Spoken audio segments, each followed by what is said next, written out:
I say hello to everybody, and it's a great pleasure for me to be there and to stand there and to have the opportunity to give a talk about this topic to you.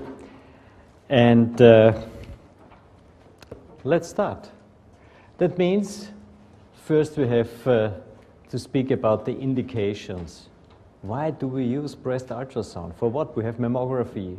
We have breast MR. Why breast ultrasound? And there are many indications which gives us a good way to work and a good reason to work with ultrasound in the breast. If we find a palpable lesion, we can use the ultrasound transducer. We can study this palpable lesion. We can use in non-palpable, mammographically detected suspicious lesions, or let me say detected lesions, or tissue asymmetry, or masses, breast ultrasound, and we can investigate what's the reason for this lesion visible with mammography. Another point is the mammographically dense breast tissue. For example, under screening conditions, you add a second screening test. That's ultrasound as a second screening test. Also in ladies with a high risk for breast cancer, we have also a good reason to use ultrasound and as a first-line imaging tool under the age of 30. If we want to guide interventions, then ultrasound is very strong because it's a real-time technique, and this is the strong point for using this technique. Okay, let's highlight first the non-palpable mammographically suspicious lesions, for example. And that means we want, or we have to detect the problem. This is the first point. If we don't realize the problem in the breast, then we have missed the problem. If there is no problem, we were right.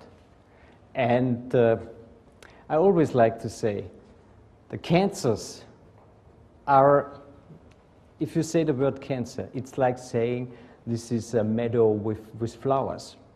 There are so many different flowers in a meadow, like cancers in the breast from the morphological point of view. They are completely different.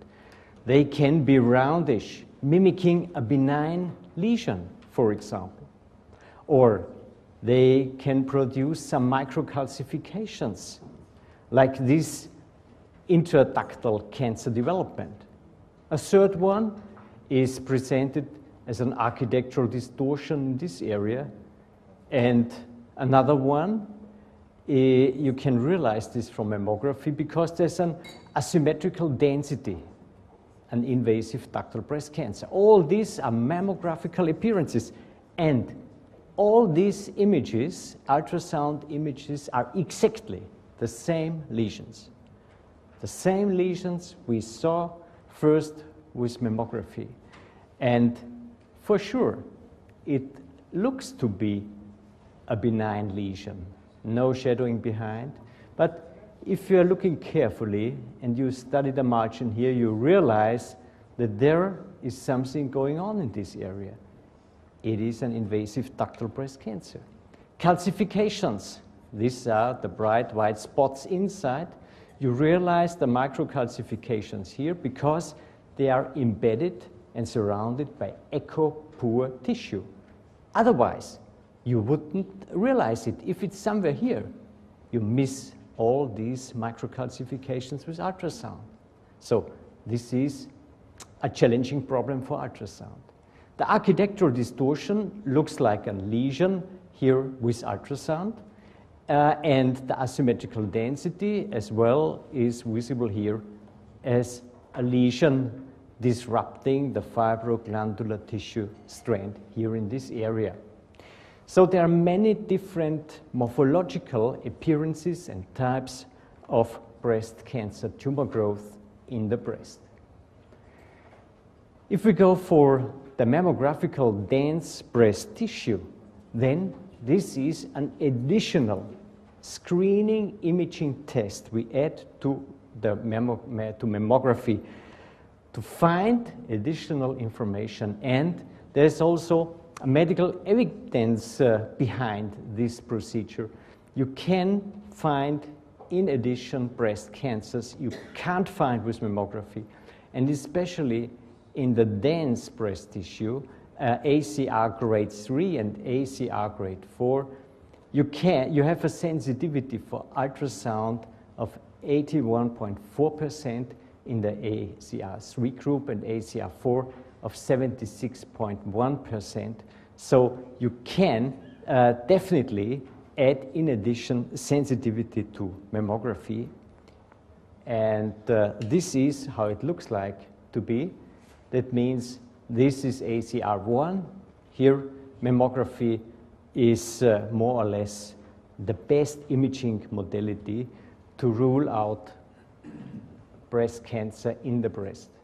But if the breast cancer tissue becomes more and more dense, becomes more and more bright and white, you can miss a white appearing cancerous structure inside this tissue.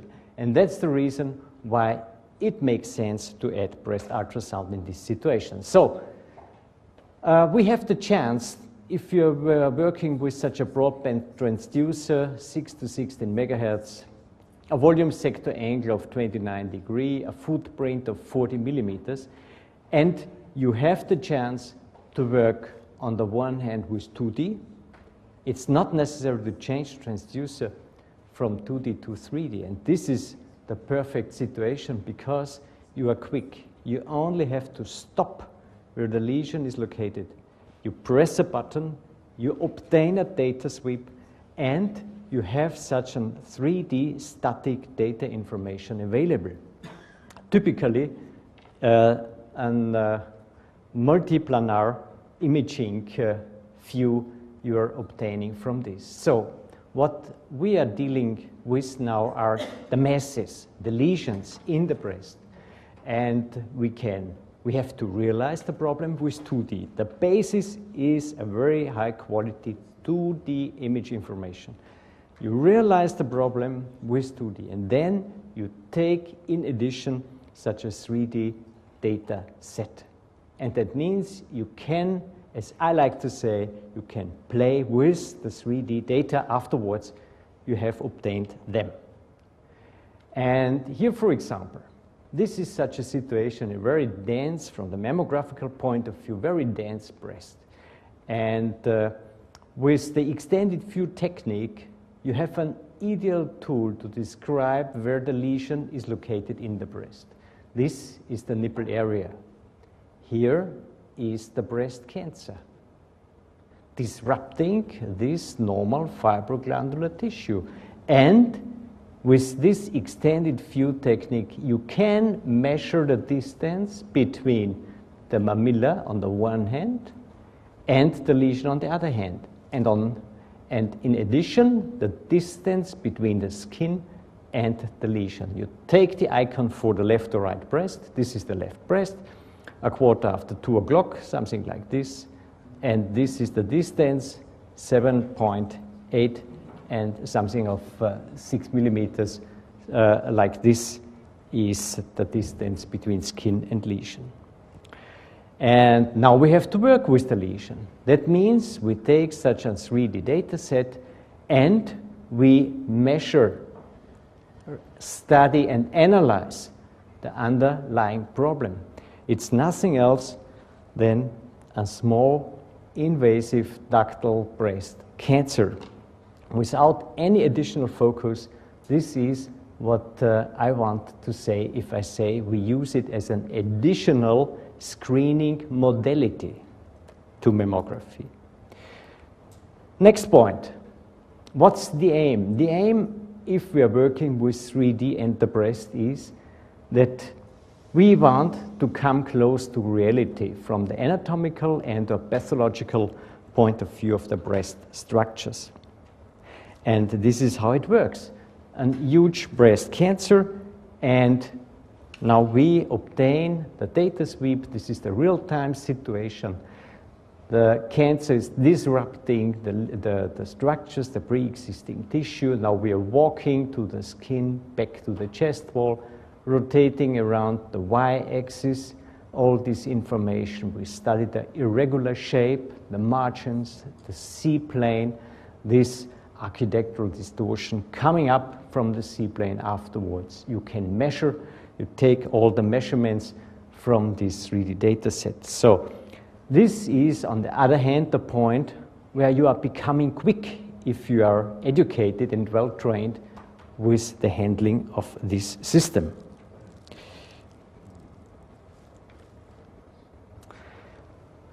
Another lesion, for example, here echo-poor lesion with unclear margins here and there.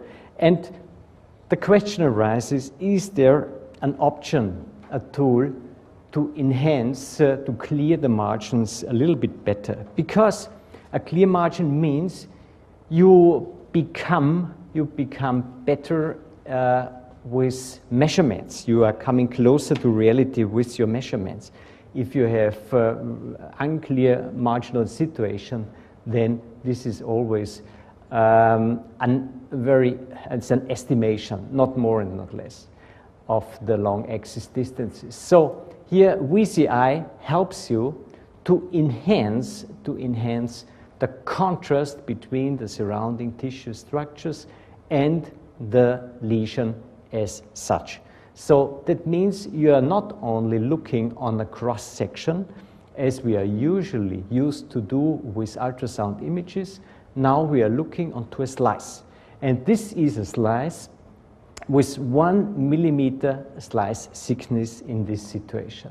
Here in the B-plane, it's completely the same. This is a slice, like a CT slice of 1 millimeter or 2 millimeter or something like this, or 4 millimeter. You can calculate it afterwards if you're performing volume CT scanning technique. And the C-plane, the coronary plane, that means, or as I like to say, the bird's eye view, you're looking from the point of the transducer onto the breast structures. This is the C-plane, the coronal plane in the breast. And here you realize the infiltrative disease. On the one hand, it is a DCIS in combination with microinvasions into the surrounding breast tissue structures. And in this situation, a render technique is used. You need a transparency mode. You are going through this 1 millimeter slice to catch all the information which is stored inside this slice. And in addition, you have a surface smooth mode in a 30% mix to the 70% X-ray mode. So if you compare in the C-plane, the conventional plane on the one hand, and the VCI 1 millimeter plane, it's completely clear that you can outline the cancer growth in a pretty much better and clearer way compared with this situation there. So this improves your way to study and measure the lesion. The point and the clinical impact of VCI is that the correct tumor size is the basis for an individual cancer therapy plan. And it is a part of the baseline informations you're running for the neoadjuvant chemotherapy treatment, and in addition for the BIRADS 6 follow-up during the chemotherapy, because the oncologists always want to know one day before they were starting the therapy, let me say like this, what's going on with their therapy. So for sure, they want to know, does it help? Is this treatment the right treatment for this cancer? Or should they change something in their therapy strategy? So this is the background for this point. And it is also the basis for an accurate follow-up in the BIRADS 3 lesions. BIRADS 3 lesion means you say this is a benign lesion, but you want to follow this lesion in a shorter interval than the normal screening interval. And that means typically after 6 months. Another situation, another invasive ductal breast cancer, here a smaller one. So this smaller cancer with the coronary plane has to be analyzed. You have to realize first that there is a problem, and second, you have to say, okay, it's not only tiny, it's not only small, it is looking malignant. Because if you perform the volume contrast imaging technique, you see there, this is the tumor grows into the surrounding breast tissue structures. It looks like a star. And this combination of retraction or star pattern sign means this lesion is highly suggestive for a malignant lesion. VCI is able to enhance the contrast here surrounding the structures, the fibroglandular structures on the one hand, and in the center located part of the cancer. 61 years old lady. It's a screening investigation, and this 4 millimeter lesion has been found in her breast at 10 o'clock in the right breast. And the question arises now, is it a Barrett 3 lesion? Can we follow it? Or have we to call it a Barrett's 4 lesion? And do we have to perform a typically ultrasound-guided core needle biopsy? So, can 3D help in this situation? The question is, if we are dealing with 3D ultrasound, is a star pattern in the coronal plane visible? And therefore, we apply VCI here because we can enhance this tiny lesion, and you realize that this small lesion is producing a star. It does not compress the surrounding breast tissue structures like a benign lesion. It infiltrates, it invades the fibroglandular tissue structures. So we have to call it Barrett's 4 in minimum, and that means you have to perform a biopsy, a core needle biopsy, and the histological result tells you it is an invasive ductal breast cancer combined with a DCIS. The retraction pattern sign means the retraction of the surrounding breast tissue structure, or let me say the architectural distortion, is more prominent compared with the inner star appearance. And this is always depending on the surrounding breast tissue quality. If the surrounding breast tissue quality is a very stiff fibroglandular tissue, very dense tissue, then you find a star-like pattern. It's the same like with mammography. If it's embedded in a fibroglandular mastopathic dense tissue, you can't visualize this architectural distortion so nice compared with a situation where fatty tissue is as well neighboring the tumorous lesion, combined with the desmoplastic and fibroblastic reaction of the cancerous lesion. And this fibroblastic reaction is also visible here in an echogenic, so-called echogenic rim sign. That means there is a more echogenic part compared with the inner center of the lesion of this cancer. And it's important and crucial to measure, in addition, this echogenic rim sign, because this is part of the cancer. Not only the echo-poor area is a cancerous area, but this is the desmoplastic, the infiltrative disease, and the desmoplastic reaction of the answer, more or less, to the infiltration of the cancer cells into the surrounding breast tissue structures. And not only big cancers are able to produce such an architectural distortion as well. Here a case of a 62-year-old lady, and we visualize there a 3 millimeter lesion. Why can I realize this lesion? I realize this lesion with 2D ultrasound because there is a disruption of the pre-existing fibroglandular tissue.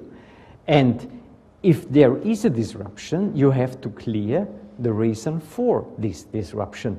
And so you best, if you have the option, you acquire a 3D data set and ask whether there is an architectural distortion detectable or there is an echo-poor star inside. Here we have a lot of fatty tissue in the neighborhood. So the chance to find an architectural distortion is pretty good in a cancerous lesion. And look, this is the situation. This small cancerous lesion is able to produce such a strong architectural distortion surrounding the echo-poor center of this cancer, the histology and invasive ductal breast cancer. The clinical impact of this is that the retraction pattern sign is highly suggestive for malignant lesion. The sensitivity of this sign goes from 91 to 99%. You have also to include the star and the retraction pattern sign, and the specificity is between 84% and 93%.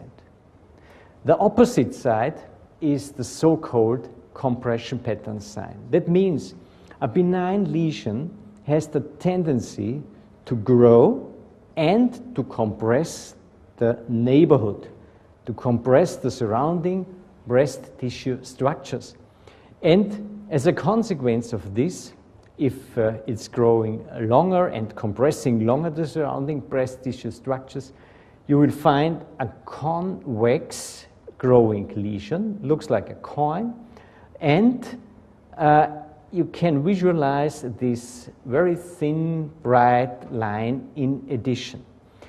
This is the so-called echogenic capsule sign. I have to say that the echogenic capsule sign is sometimes visible, sometimes you don't find it exactly enough that you can say this speaks for a benign lesion, but in reality all these convex growing tumors are tumors, most of them are tumors which are respecting the neighborhood, don't infiltrate the tissue, and are benign lesions. So in this situation we have a typical benign lesion. It's a neurofibroma, or the most common lesion is the fibroadenoma in the breast.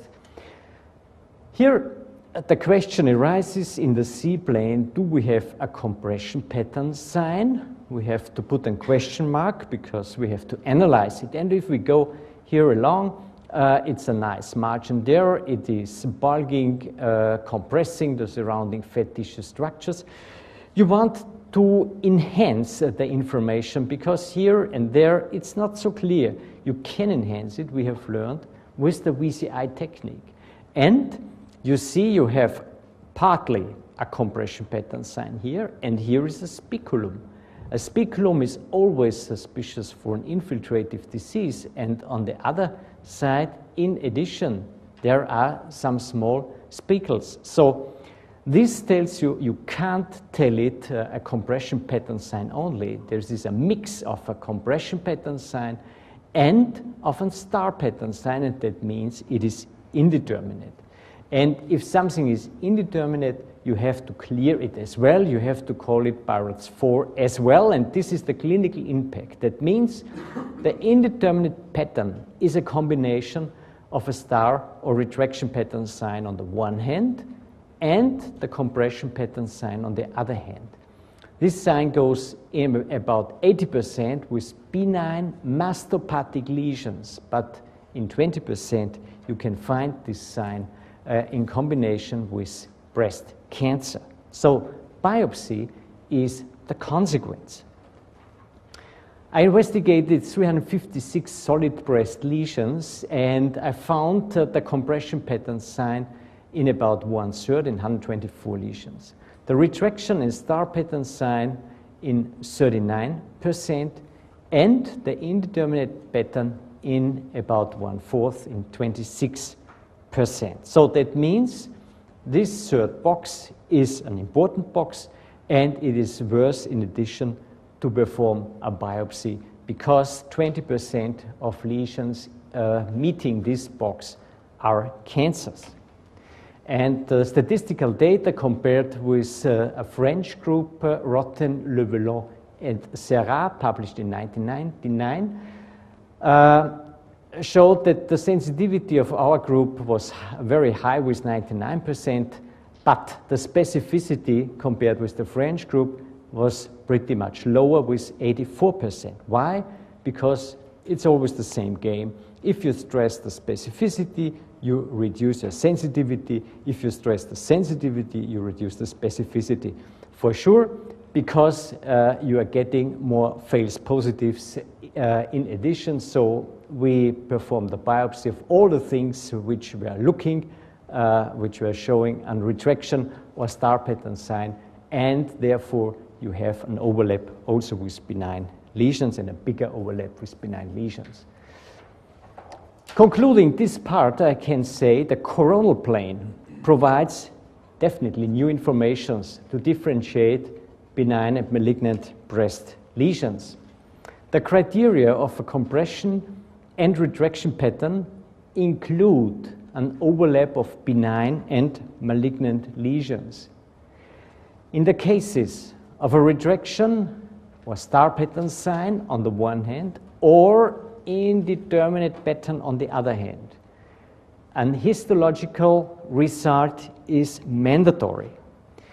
In the cases of compression pattern, and I have to highlight and to say, no other signs speaking for malignancy, then you can perform an ultrasound follow-up. You can call it BIRAT3 if it's the first time you see this lesion, and you can follow the lesion. To document a lesion, tomographic ultrasound imaging is, from my point of view, a perfect tool. That means we have here a 7mm invasive ductal breast cancer, and it's like CT documentation or MR documentation. You have a topogram. The topogram tells you the slices where the following cross sections are displayed and are put in a row, in a line. And you can go through this information. That means here is our first cross section, more or less outside. Now that's the beginning. Then we enter more and more the cancer, and we are leaving the cancerous lesion again. You have pretty much more information coming up from such a documentation compared with only one image, as 2D ultrasound is used to offer us from one colleague to the next colleague. You can use this tool as well for the C-plane. Again, the histogram or topogram. The topogram tells you the following slices and the arrangement of the following slices. And you see here we are close to the skin, then we enter the lesion becomes always bigger and bigger, and then we leave again the lesion towards the chest wall. So there's a lot of information.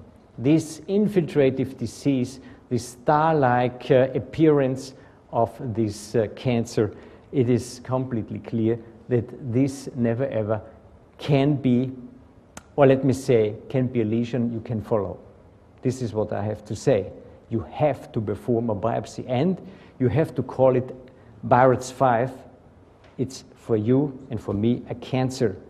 And if you get back a benign histological information, then don't believe your own benign histological result. There's something going wrong. You have to remove this from the breast, and only after the removal, after the excision of this lesion, histology turns out to be benign, okay, then you can believe it. Otherwise not. You have to confirm breast cancer in this situation, not to rule out breast cancer. And that's the point. The clinical impact from this tomographic ultrasound imaging is that on the level of a printed document, volume ultrasound information can be best offer the diagnostic criteria compared with 1D image alone, for sure. And therefore, tomographic ultrasound imaging has the potential to reduce redundant ultrasound investigations. Another point, rendering the information. This is always one and the same volume. It's not necessary to add any volume in addition. To obtain this volume, it takes 2 to 3 seconds, not more. And then you can do all this, what you want to do and to apply, if you render this data set. So that's the inversion mode. It's completely clear that this lesion is never a benign looking lesion from the three-dimensional surface appearance coming up from the inversion mode. Here, that's a cancer, an invasive ductal breast cancer. This looks to be from the 2D aspect first looks rather benign. But if you study the inversion mode and you see there this contact and this margin and this shape, it's pretty clear that this is not more a lesion you can follow. This is a lesion you have to perform a biopsy because this is a lesion which is called at least indeterminate from the point of view of the compression pattern sign on the one hand and some infiltrative areas on the other hand. So that means you have to perform a biopsy in this situation. The next way to render is the surface mode, surface rendering. You can do this with normal cysts. That means the inner surface is displayed in such a bright white echogenic way, because this is the echo, the normal echo of the inner surface of the cyst. And here, for example, there is an intracystic papilloma. But if you are looking more precise, you realize that there is a second one, and there is a third one. There are many papillomas characterizing and altering this inner surface epithelium of this cyst. And here an example of a papillary intracystic breast carcinoma. A case of a 71-year-old lady after breast cancer surgery 4 years ago and radiation therapy. She felt this lesion in the breast, and the question is always the same. Do we have a local tumor recurrence, or is this nothing else than a benign problem coming up from the therapy, from surgery, from radiation therapy? And if you perform 3D ultrasound you have a lesion with some fluid inside, you can perform the surface mode rendering in a nice way, and you see these are very smooth contour structures characterizing this inner surface. There is no, I can add in addition, there is no perfusion in these parts of these papillary looking parts of this lesion, and this is nothing else than a liponecrotic cyst, and a very common finding after breast surgery and breast radiation therapy. So that means the clinical impact of surface rendering, it is able to present also smallest papillary structures in a cyst lumen, which influences the important decision to say, can we go for a follow-up, or do we have to perform a core needle biopsy under ultrasound guidance? Another way to work with this 3D data set is to cut open the 3D data cube. That means we can study the inner parts, and you get a nice spatial relationship between, on the one hand, this index cancer and a second focus, cancerous focus, close to this cancer, because we know it's very important in our days to find all these foci in the preoperative staging investigation, because if you miss this foci, then it could be a breast and tumor conserving therapy, and that's not what we want. It has to be clear what is the extent of the cancerous disease in the breast. You have to know how many foci are in the breast. Is it multifocal? It is more or less in one quadrant from the volume point of the breast, or are the lesions distributed in more than one quadrant in the breast, because then it's not more possible to perform breast conserving therapy in a multicentric cancer growth. If we are speaking about 4D ultrasound and the breast, we are always speaking about only one thing, and that means movement, nothing else. All other things are static 3D things. And what's directly moving in the breast? The direct movement comes up from needle navigation. If we are steering and navigating with the tip of a needle through the breast tissue, then you have the option to guide and to study the guidance with 4D ultrasound.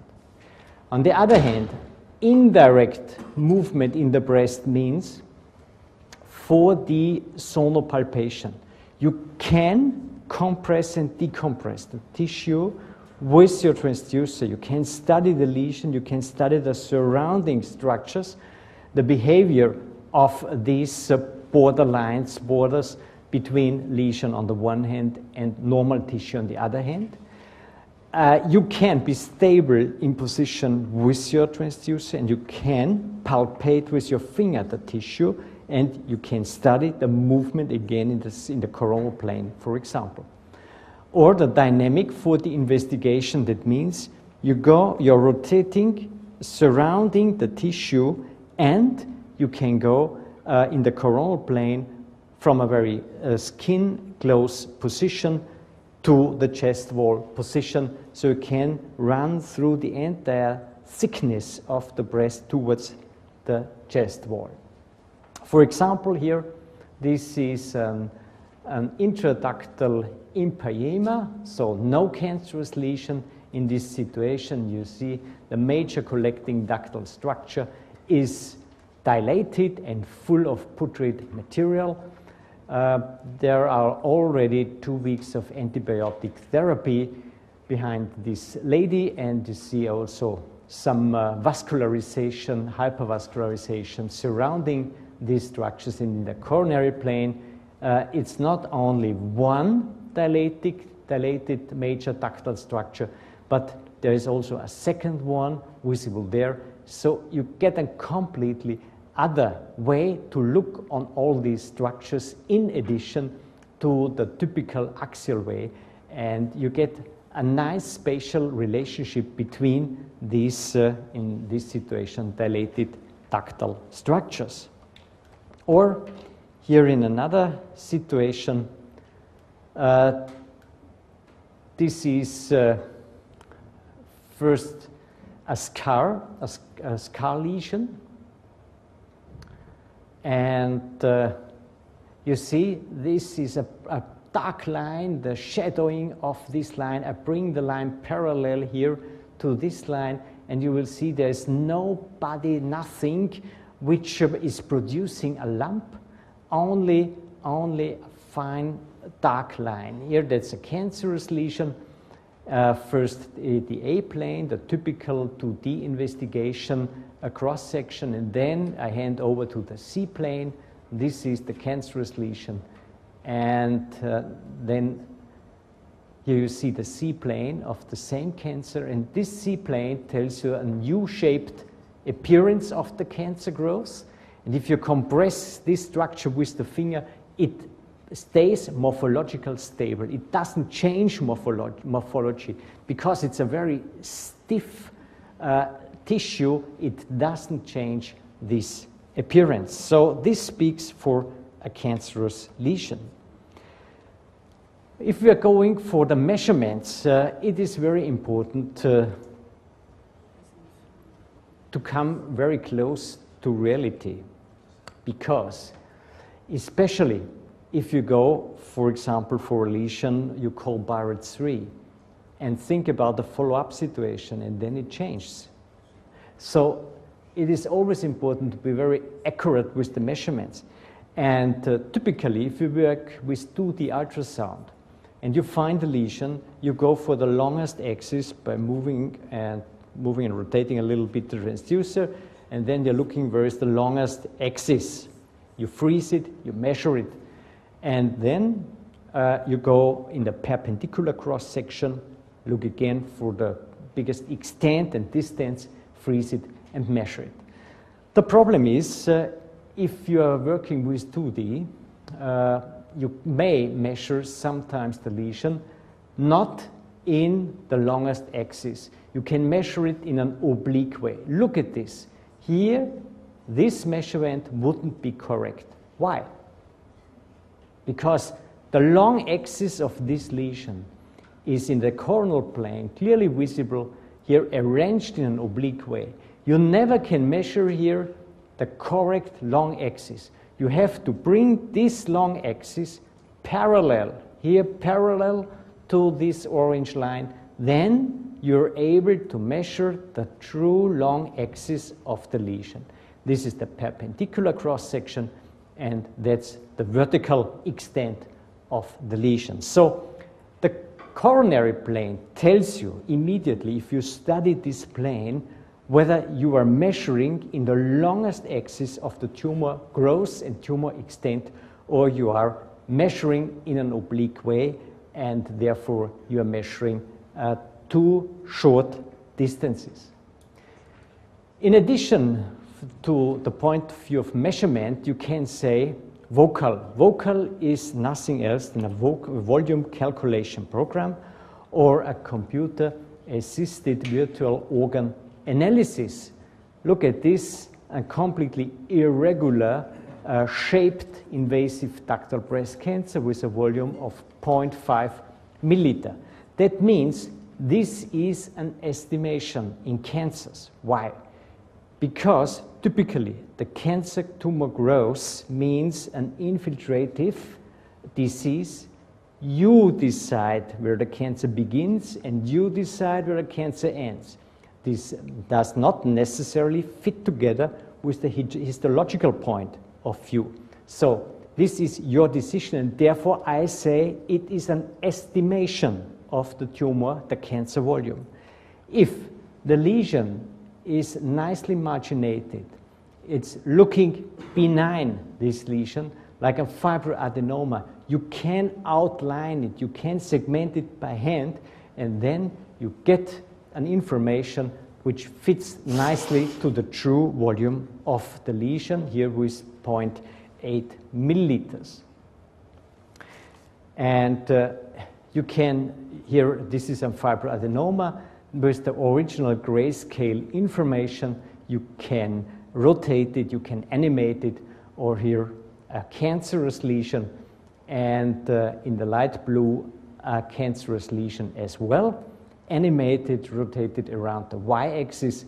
And you see this is called angulation. This is a typical shape and marginal appearance of breast cancer called angulation. This, the speculation is a thinner infiltrative, let me say, speculum-like appearance. And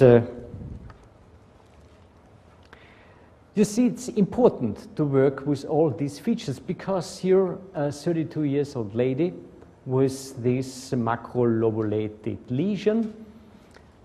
This is a lesion with the longest axis of 1.92 centimeters in distance. This is the number 1 distance. And after 6 months, it's called breat 3, suspicious being a fibroadenoma or cold fibroadenoma.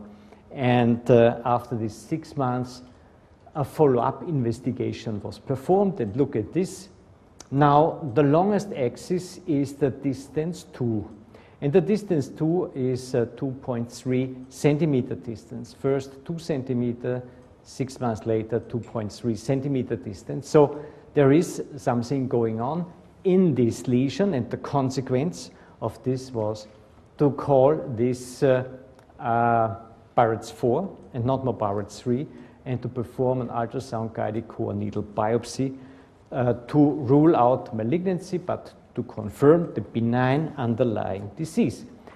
And can 3D ultrasound offer an additional option, let me say, for follow-up of such lesions compared with 2D ultrasound? We can say yes, because we have vocal available. So I measure the distances, the long axis on the one hand, and I perform vocal in addition in Barrett's 3 lesions. And that means this lesion has a volume of 1.2 milliliters. 6 months later, what's the volume?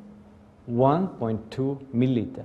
Nothing, definitely nothing changed. But if something is lobulated like this, you have a problem always to catch the same position and the same measurements. So therefore, you think sometimes that the lesion has the tendency to grow, and in reality, it is completely stable. So what is the consequence? Combine always the distance measurements with the volume calculation measurement in the follow-up of a Barrett's 3 lesion, which influences directly the decision after 6 months, whether you call it Barrett's 2 or you call it Barrett's 4 and go for a biopsy. Now, the vascularization, another important point to characterize and to work with breast masses. The pattern of tumor vascularity, I go here with a publication done from a German group, Sturmann and colleagues. We're going with 2D ultrasound and in combination with some contrast enhancer at that time. And they described the type 1, the avascular type. Also, they were using contrast material in 5%. They didn't find any vascularization, and they called it the avascular type. The type 2A and type 2B is the so-called benign type. That means there is only a few vascularization distributed inside the lesion, or the vessel is ring-shaped, arranged in a tangential way in the border between the lesion on the one hand and the surrounding breast tissue structures on the other hand. I have to say, in about 5%, you can find such a vessel arrangement as well in breast cancers. So nothing, definitely nothing is 100%, speaking only for benign or speaking only for malignant. There's always some gray in between, some overlap in between. And the typical malignant type means you have a chaotic vascular distribution inside the lesion and also outside the lesion. Especially outside the lesion, you find an hypervascularization. There's a lot of blood flow appearance in addition compared with other areas in the breast. And you find the excess of the vessels in a typical radiary way. It's like attracted to the lesion from the surrounding breast tissue structures to support, to feed the cancerous lesion. Also inside the cancer you can find vessel ramification, a distribution, and a branching of these vessels. So you have areas where is almost nothing visible, then there are areas with some high vascularization. It is completely chaotic. It's not regular. And this speaks for the malignant type. And look at this. This is an extreme situation of an hypervascularized invasive ductal breast cancer. And the opposite of this is here a fibroadenoma with this ring-shaped appearance in the surface, on the surface of the lesion. And In about 15% of fibroadenomas, you can find an hypervascularization. This is a fibroadenoma as well. These are the fibroadenomas which are also producing problems with MR. They are gadolinium enhancing, very often in a way like the type 2 or type 3 curves. That means a quick contrast gadolinium uptake into this lesion, because not only cancers are producing tumor vessels and leakages in these tumor vessels, but also fibroadenomas in about 15% may have this kind of tumor vessels and of these leaks, which are the reason that the gadolinium molecules are passing by the intravascular space into the outer vascular space. And therefore, you can find such a mix between benign and malignant lesions as well with MR. So this is another situation that means you can also go for the angiographic information. That means you suppress the grayscale data.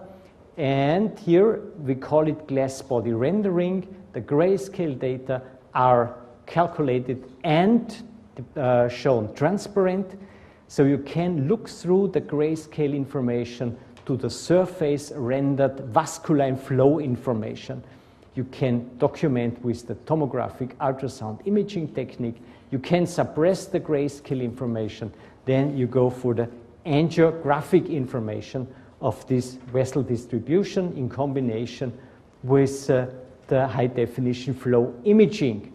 High definition flow imaging has a better spatial resolution compared with the power Doppler, and it also tells you something about the direction. So blue typically goes away from the transducer, red typically is arranged in a way that it goes to the transducer. You can change it, electronically, but this is the typical setting. And what's the clinical impact? Glass body rendering shows the three-dimensional vessel architecture, the hypervascularity, radiary vessel access to the tumor or inside the tumor, vessel branching, heterogeneous vessel distribution inside the tumor speaks for malignancy. If you don't find vascularity inside the lesion and you have hypervascularity outside the lesion, this is as well suspicious for breast cancer, because sometimes the tumor is so stiff and the intertumoral pressure so high that it compresses the pathological tumor vessels, and you are not more able to show and to depict this very, very slow blood flow in these intratumoral vessels. So if you don't see a vascularization, it does not necessarily mean that this is not a malignant lesion. The direct influence goes again to the Barrett's classification. So you have heard and learned a lot about different things, and this is the result of what I'm dealing with if I see such a lesion in the breast. On the one hand, you have to detect the lesion with 2D ultrasound. Then, if I have seen such a lesion, I go for a 3D static ultrasound volume. After this, I have to analyze the lesion. I rotate this lesion in my volume around the y-axis and study all the 2D accessible informations I can get. That means shape, margin, echogenicity, inside and outside. I study afterwards the C-plane.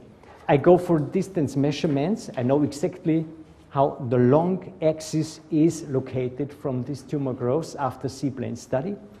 Then, if it's a Barrett's 3 situation, from this point of view, I perform vocal. I have to document with TUI. That's only pressing a button, that's all, nothing more. I go for a dynamic 4D study only if something remains unclear from the static 3D information. The next 3D data set I acquire here, because this I can't cover from this 3D static volume. I need the color in addition, and therefore I take a 3D color data set. Afterwards, I study this data set, I document with TUI, and I go for the extended view documentation in the breast to tell the next one, or me, if I go for a biopsy 2 days later on, that I exactly know where the lesion is located in the breast. And this short movie should show you how it works. That means now first with 2D, I detect a lesion. You see the lesion is coming up here. It's a rather stiff lesion. It's a rather stiff lesion, not really compressible. I take a 3D data set, that's live, how it works. Afterwards, I go for rotating this lesion to study the shape, to study the margin, rotating around the y-axis. You can go for a VCI, for example. Then you are not only looking onto a cross-section alone, but you are going for a slice. Then you study the C-plane. Is this a star pattern or is this a compression pattern? This is a star combined with some retraction. Then you can measure it. Here in this situation, I go for the vocal in addition. But this is not a Barrett 3, so you can save this time for the vocal, but only to show it how it works, 0.15 milliliters. I document with TUI. You can rotate it in this setting to have a look where is the best, the most impressive way to document the lesion. And this is the second volume I take. In this situation, the power Doppler data volume. And there is not very much perfusion in this area, also in the surrounding area, only a little vascularization. This doesn't tell pretty much. Here with the high definition flow imaging, only a little bit more information is coming up from this, but not too much. So there is a little hypervascularization outside, but nothing inside. And then here 4D would not be necessary in this situation because it's clear that this is going with a malignant lesion, and you have to perform a core needle biopsy, so you will not find an additional benefit from the 4D, but to show you how it works. And this is the extended view which finishes and ends this documentation. I measure the distance to the nipple. I measure the distance between skin and lesion. I always go in a radiary way. That means radiary like the clock. I go towards the nipple from the periphery, and I know in the right breast at 10 o'clock is this problem located, 6 centimeters distance from the nipple, and in a depth of 5 millimeters it is located. So for the interventions, now we have closed the detection and the masses, the analysis, and for the interventions, the last point, I have to say sometimes we think we met the lesion, especially if the lesion is small. With 2D, if you go for 3D, you realize you're somewhere in the marginal area or passing by very close to the lesion with your core needle, and then you have missed it. And we know from the literature, Parker described this way of freehand needle guidance under ultrasound guidance in 1993 in radiology, and you can enhance the needle reflexes best if you are parallel with the surface of your transducer in a parallel way, coming to the bath of the needle tract inside the breast. And afterwards, you take a 3D data set, and this is called 3D targeting to document how your needle is related to the lesion. This was a very difficult situation, prominent lymph nodes in the axilla, nothing visible with mammography. This was the only suspicious area in the breast from the point of view of ultrasound, and it turned to be out that this is an invasive lobular breast cancer. Here in front of the 14 gauge core needle, that's the coaxial cannula, the end of the coaxial cannula. So, and this is the situation. Here is the tumor, and After activating the trigger mechanism, I take a 3D data set and study where is the needle penetrating the lesion. You can study this in all three planes. You bring it parallel, the needle parallel here, and then you walk on and look where the needle penetrates here. That means the yellow dot, the orange dot, and the light blue dot are indicating always one and the same voxel. And if you don't realize the needle here, and you go on exactly along the needle there, then you always see where the needle, the cross-section of the needle, is penetrating the lesion. You never can say you have got the right material if you didn't catch it. And this is also going with this 3 millimeter breast cancer, for example. 3 millimeter breast cancer, you can document exactly what you have done with your needle and that you really got the right material also 1 year later on. If it's necessary, you have stored this in your machine or in an external hard disk. And I was working on 971 3D targeting procedures. I finished this in the year 2002, this part of studying, and I perform this every day. I perform these biopsies besides the time I'm standing somewhere and give a talk on these topics. And afterwards, I performed the classification step. This is a very important thing because the question arose, can I reduce the number of core biopsies if I know exactly what kind of tissue I have obtained? And I described the so-called center lesion hit. That means my needle goes through the inner third of the lesion. The excenter lesion hit means the needle goes somewhere to the outer third of the two outer thirds of the lesion. Marginal lesion hit, that means I'm somewhere in the marginal area of the lesion. And the out of lesion hit speaks for itself. That means I've passed by, I didn't get the right material, I didn't hit the lesion. So in the marginal lesion position, in the out of lesion position, I always repeat this procedure. And after 2 center lesion hits and a good quality of the samples, I finish the procedure. I obtain 3 eccentric lesion hits if I'm the eccentric position, and documented with 3D targeting that I really were hitting and penetrating the right parts of the lesion. I finish the procedure. So typically, it's more or less a situation of 3 core needles I have to obtain during my procedures. In very small lesions, about 4 millimeter, 5 millimeter lesions, you may have the problem that you catch somewhere the marginal area, then you have to add an additional sample to be on the safe side. And if you didn't hit it, you have also to repeat it because this does not represent the right material. And 4D means you can also guide the needle under 4D. You can go first under 2D towards the lesion, and then you hand over to 4D.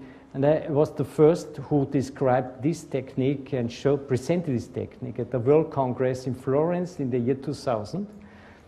And that means here, this is the 2D situation, this is the coronary plane. You can now navigate the needle in both planes. Then you activate the trigger. After this, you take a 3D data set, a static 3D data set, and you document where exactly the needle is penetrating the lesion. You see, this is the cross-section of the needle. You can go back, center lesion hit. Another cancerous lesion. Here again, the coronary plane. Now the needle comes up from here. We have to bring the needle parallel to this green square. If we are parallel, then we visualize the needle in both planes, in all 3 planes. Then you activate the trigger mechanism, you hit the lesion, and take a 3D data sample for 3D targeting. And here this procedure is coming up, and now you check where the needle is penetrating. You walk along the needle and you study where the needle penetrates the lesions. So this is the way how it works.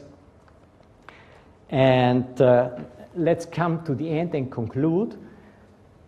If we compare 3D, 4D ultrasound of the breast a little bit with 2D ultrasound, we have to say 3D is a very fast and a very simple procedure.